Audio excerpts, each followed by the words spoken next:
Un'iniziativa sicuramente lodevole questa del Lions Club, con addirittura il governatore, il dottore Collura, che ha voluto presenziare all'iniziativa.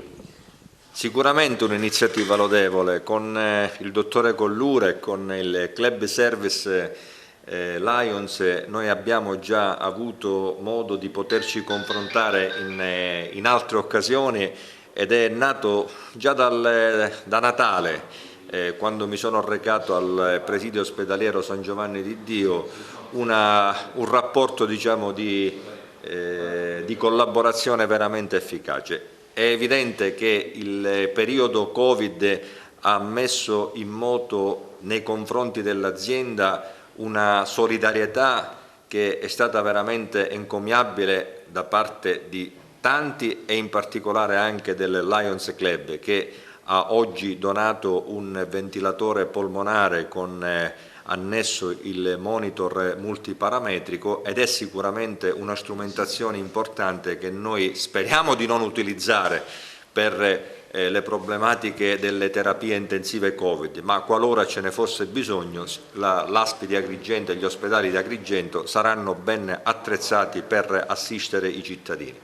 Ringrazio il Lions, ringrazio il dottore Collura e penso che nelle prossime settimane avremo modo di rivederci e di nuovo di rincontrarci, perché oltre a questa iniziativa di consegna del ventilatore polmonare già c'è in progress un'altra importante iniziativa che riguarderà i presidi ospedalieri o qualche presidio ospedaliero dell'ASP di Agrigento, per ulteriormente implementare le apparecchiature che riguardano non solo la terapia intensiva ma anche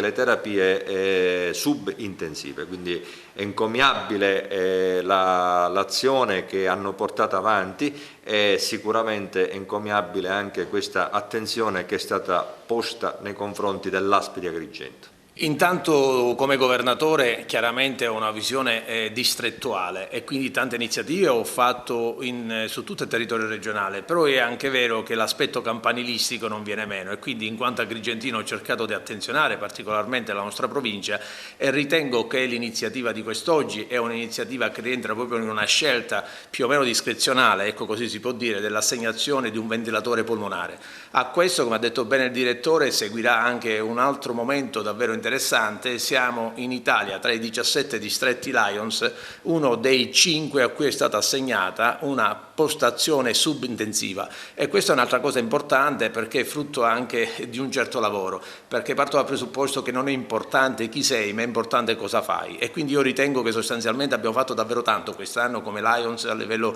distrettuale, con risultati davvero esaltanti. Ricordo che proprio qualche mese fa abbiamo anche donato presso l'ospedale di Agrigento, in pediatria ad Agrigento abbiamo anche donato un acquario che sicuramente diventa anche un altro gesto, un altro simbolo importante per quanto riguarda quindi l'iniziativa Lions a sostegno della solidarietà. Noi siamo per migliorare le condizioni di quanti stanno male intorno a noi. Io sono convinto che attraverso questa attività, attraverso questa nostra azione, abbiamo dato un segno tangibile di quello che significa solidarietà. Lo facciamo con grande generosità, lo facciamo con grande amore e siamo sempre a disposizione del prossimo.